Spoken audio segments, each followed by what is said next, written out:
हमारे प्रदेश में खाद्यान्न की कमी नहीं है, हमारा लॉ एस की कमी नहीं है, एकदम खनिज संपदा से परिपूर्ण ये प्रदेश है। लेकिन आज हमारा युवा बेरोजगार, वो रोडों पे घूमे, पढ़ा लिखा युवा जो है रोडों पे घूमे, ये बहुत दुर्भाग्य की बात है कि सरकार नहीं चला पा रही है बीजेपी। मतलब आए दिन जो कांड है, चाहे हम सूरजपुर की बात करें, कवर्धा की बात करें और अभी रिसेंटली बलरामपुर, तो इस घटना को आप कैसे देखते हैं? किसकी नाकामी है? सेना उद्धव बाला साहब ठाकरे का यही प्लान है कि हम राजधानी रायपुर समेत प्रदेश के अन्य जिलों में भी हम अपने प्रत्याशी उतारेंगे।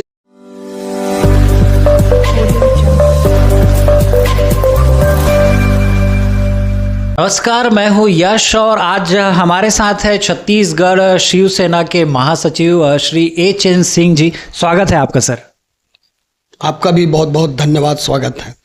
तो सर, अभी छत्तीसगढ़ में उपचुनाव जो दक्षिण विधानसभा को लेकर जो एक बहुत बड़ा चर्चा का विषय है, उस पर सुनील सोनी जी और आकाश शर्मा मैदान पे है। इस पर आपका क्या विचार है?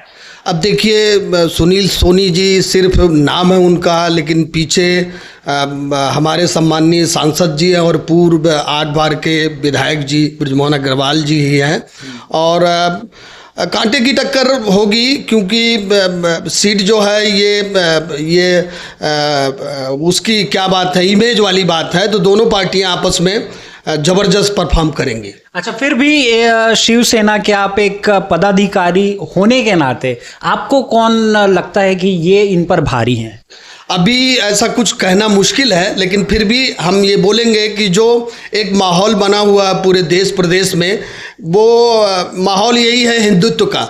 तो स्वाभाविक है, अगर बोला जाए तो मतलब ऐसे भविष्यवाणी तो नहीं कर सकता, लेकिन फिर भी ये उम्मीद है कि पल्ला मतलब कांटे की टक्कर होगी। पल्ला किसी का भारी हम नहीं बता सकते। बिल्कुल। लेकिन अब छत्तीसगढ़ में अब 1 साल होने को है बीजेपी के सरकार को, और जो विपक्ष की जो पार्टी के जो नेता है वो कह रहे हैं कि सरकार नहीं चला पा रही है बीजेपी। मतलब आए दिन जो कांड है, चाहे हम सूरजपुर की बात करें, कवर्धा की बात करें और अभी रिसेंटली बलरामपुर, तो इस घटना को आप कैसे देखते हैं? किसकी नाकामी है ये देखिए, सबसे बड़ी बात यह है कि जो सरकार है, जिसकी सरकार है, प्राय देखा जाता है, इसके पहले कांग्रेस की सरकार थी तो छिटपुट घटनाएं हुई, जैसे साजा में घटना हुई, बीरनपुर की घटना हुई, तो मतलब आज घटनाएं हो रही हैं। ये समस्त सरकारों की नैतिक जिम्मेदारी होती है कि इस तरह की घटना न हो, लेकिन घटनाएं हो रही हैं, ये दुखद है। और प्रदेश की जनता के लिए ये बहुत गलत मैसेज है कि आने वाले समय में इस तरीके की घटना होगी तो जनता का मूड जो है चेंज हो सकता है। और सरकार, आज मैं बता दूं कि आज अगर भारतीय जनता पार्टी की सरकार है, अगर चुनाव को देखा जाए, विधानसभा चुनाव को देखा जाए, तो ऐसा उम्मीद नहीं था कि भारतीय जनता पार्टी की सरकार बनेगी।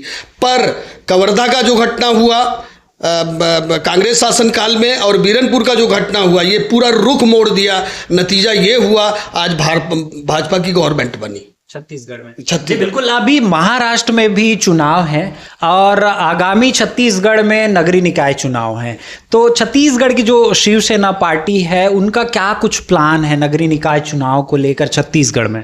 छत्तीसगढ़ में हमारी पार्टी का, शिवसेना उद्धव बाला साहब ठाकरे का यही प्लान है कि हम राजधानी रायपुर समेत प्रदेश के अन्य जिलों में भी हम अपने प्रत्याशी उतारेंगे। जैसा राजधानी रायपुर की बात है, तो हमारे उम्मीद से अभी 16 उम्मीदवारों ने अपना नाम पार्टी कार्यालय में विधिवत रूप से लाके मतलब अपने को बता दिए हैं, हमारे पार्टी के पदाधिकारियों को बता दिए हैं कि भई हम चुनाव लड़ेंगे। तो इसी तरह सूरजपुर में भी हमारे प्रत्याशी उतारे जाएंगे, सारंगढ़ में भी उतारे जाएंगे, दुर्ग में भी उतारे जाएंगे, गरियाबंद में भी उतारे जाएंगे। इसी तरह मुंगेली और बेमेतरा में भी हमारे प्रत्याशी नगरीय निकाय चुनाव के मैदान में उतरेंगे। मतलब पूरे छत्तीसगढ़ के प्रमुख शहरों से शिवसेना के प्रत्याशी उतर रहे हैं मैदान पे। सर, इस पार्टी के सिंबल को लेकर भी एक समस्या जो थी, उसके बारे में आप क्या कहेंगे? अभी तो मतलब हमारा चुनाव चिन्ह मशाल है। शिवसेना उद्धव बाला साहब ठाकरे का जो चुनाव चिन्ह है वो विधिवत रूप से अधिकृत हो गया है कि मशाल चुनाव चिन्ह पर ही चुनाव लड़ेंगे। भी पार्टियां हैं, सभी का घोषणा पत्र उठा के देख लीजिए, लेकिन घोषणा पत्र के अनुरूप उन्होंने किया क्या इस छत्तीसगढ़ के लिए? है। आज बेरोजगारी चरम पर है, स्थानीय बेरोजगार घूम रहे हैं, युवा हमारा पढ़ा लिखा दूसरे राज्यों में परेशान है। और इसी तरह शिक्षा की बात किया जाए तो शिक्षा भी बहुत निचले स्तर पे जा रहा है, सिर्फ अमीर अमीर होता जा रहा है और गरीब गरीब होता जा रहा है। तो ये हमारे मतदाताओं की भी एक नाकामयाबी है। उनको भी अपने दिमाग से सोचना चाहिए कि हमको चुनाव किसको जिताना है, कौन से उम्मीदवार को जिताना है। और लहर में देखिए, एक लहर जो आ रही है उस लहर में हमारे मतदाता भी भ्रमित हो जाते हैं। तो हमारे कहने का मतलब यही है कि आने वाले समय में एक ऐसी स्थिर सरकार बने जो प्रदेश की जनता के लिए, महिलाओं की सुरक्षा के लिए, युवा बेरोजगार के लिए और सभी किसानों के लिए, समस्त किसानों के लिए अच्छे से काम करे, यही उम्मीद करते हैं। जैसे हमारी माँ बहनों के साथ अन्याय हो रहा है, अत्याचार हो रहा है, छेड़छाड़ की घटनाएं हो रही हैं, बात बात में झगड़ा हो रहा है, नशे करके लोग रोडों पे घूम रहे हैं, ये टोटली बंद होना चाहिए। और सिर्फ बोलने से काम नहीं होता, करना पड़ेगा। आज शासन प्रशासन, पहले देखिए राजधानी रायपुर में राजधानी नहीं बना था, राज्य नहीं बना था, तो महज 7 थाने राजधानी रायपुर के थे। आज 33 थाने हैं, 8 चौकियां हैं और इतने सारे लोग हैं, उसके बाद भी घटनाएं अगर हो रही हैं तो ये बहुत बड़ी दुर्भाग्यपूर्ण घटना है। हमारे प्रदेश में खाद्यान्न की कमी नहीं है, हमारा लॉ एस की कमी नहीं है, एकदम खनिज संपदा से परिपूर्ण ये प्रदेश है। लेकिन आज हमारा युवा बेरोजगार, वो रोडों पे घूमे, पढ़ा लिखा युवा जो है रोडों पे घूमे, ये बहुत दुर्भाग्य की बात है। और सिर्फ जो है बोल देने से काम नहीं होता, उसको करके दिखाना पड़ेगा। और भ्रष्टाचार भी एक बहुत बड़ा मुद्दा है। आज देखिए प्रदेश में किसी की भी सरकार हो भाई, चाहे वो वर्तमान सरकार हो, पूर्व सरकार हो, घोटालेबाज दोनों पार्टियों में है और लगातार घोटाला हुआ और बड़े बड़े घोटाले हुए। ये हुआ कि जब वर्तमान सरकार आई, जब पूर्व सरकार अभी बनी तो उनके खुलासे कर रहे हैं, उनकी सरकार बनी उनके खुलासे कर रहे हैं। नतीजा आम पब्लिक भुगत रही है, आम जनता भुगत रही है, हमारा पढ़ा लिखा युवा भुगत रहा है, हमारी महिलाएं भुगत रही है, हमारा किसान भुगत रहा है।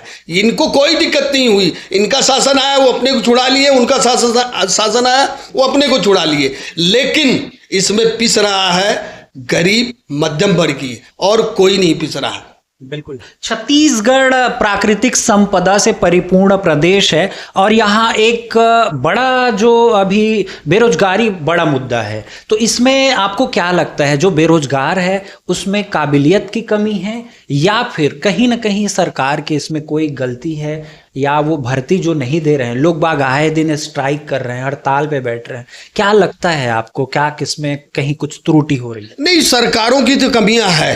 पढ़ा लिखा अपना डिग्री लेके वो तो मांग रहा अपना है कि हमको नौकरी चाहिए। अब सरकार की नैतिक जिम्मेदारी होती है कि हमारे प्रदेश का पढ़ा लिखा या मतलब मजदूरी करने वाला दूसरे प्रांतों में न जाए। आप देखे होंगे कि जैसे अभी धान का सीजन खत्म होगा तो बिलासपुर से लेके जांजगीर चांपा तक और उधर सारंगढ़ के लोग और मुंगेली और इधर गौरेला पेंड्रा मरवाही के जितने भी गरीब लोग हैं, सारे लोग उत्तर प्रदेश और बिहार जाते हैं ईंट भट्टों पे काम करने के लिए।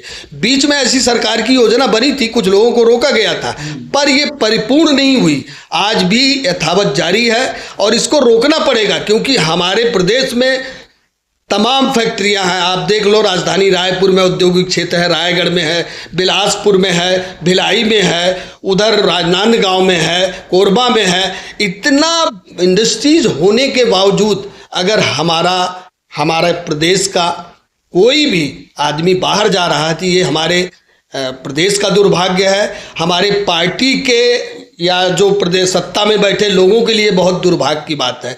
देखिए, एक गरीब गरीबी जानता है, बाकी नहीं जानते। गरीबों का दर्द समझना पड़ेगा और गरीबों के लिए काम करना पड़ेगा। 1000 रुपया महीना किसी को देने से थोड़ी काम होता है। आज पढ़े लिखे को हर हाथ में काम चाहिए और बेरोजगारी पर जबरदस्त फोकस करना चाहिए। बिल्कुल। अब एक सवाल मैं और पूछना चाहूँगा, लोगों को, जो आप जैसे गरीबी की बात कर रहे हैं, लोगों को लाचार बना दिया है क्या महतारी वंदन पे जो पैसा दे रहे हैं महिलाओं को, 1 रुपया किलो जो पहले चावल मिलता था वो अभी बहुत सारे जगहों पे फ्री में भी बांटा गया है, चावल नमक।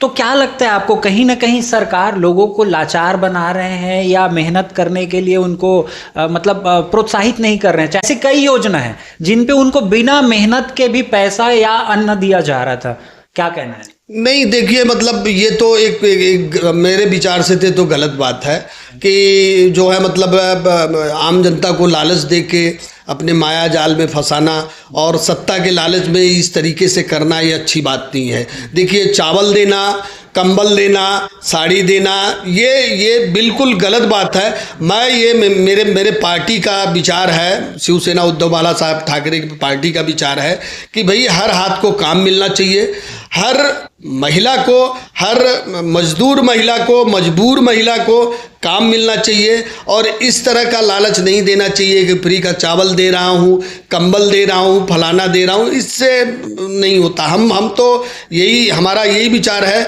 कि हमारे जितने भी पढ़े लिखे युवा हैं उनको रोजगार मिलना चाहिए। कम पढ़े लिखे हैं, आज देख लो औद्योगिक क्षेत्र में जितनी भी इंडस्ट्रीज हैं सभी फैक्ट्रियों में नियम कानून लागू है, किसी फैक्ट्री में नियम कानून लागू नहीं है, कहीं एसआई नहीं है, तो कहीं जो न्यूनतम मजदूरी है वो नहीं मिलता, बिचौलिए पूरे खा जा रहे हैं, ठेकेदार खा जा रहे हैं। ये सब चीज़ों पर फोकस करना चाहिए। आज अनायास कहीं सेफ्टी नहीं है, रोज़ मौतें हो रही हैं, कहीं करंट से मौतें हो रही है, कोई वो उसमें क्या बोलते हैं ब्लास्ट हो जा रहा है।